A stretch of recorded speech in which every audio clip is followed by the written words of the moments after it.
दोस्तों हम साइड पे आ गए। यहाँ पे हमारा ये शेड डलेगा और इस पाइप में हम खांचा बना रहे हैं पाइप के साइज़ का।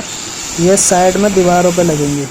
शेड मैंने पूरा तैयार कर लिया, लगा लिया और आप देख सकते हैं ये हमने खांचा बनाया था 1 इंची के पाइप के लिए। 1.25 इंची का हमने पाइप लगाया 1 इंची का खांचा डाल के, और ये हमने दीवार में कील मारी है और एक सरिया भी मारा है।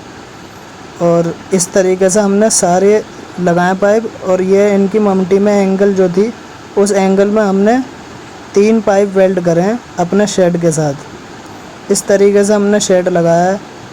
आपको वीडियो कैसी लगी कमेंट करके ज़रूर बताना, और वीडियो को भी लाइक करना और चैनल को सब्सक्राइब कर दो। ऐसी वीडियो मैं लाता रहता हूँ। मिलता हूँ अगली वीडियो में। अल्लाह हाफिज़।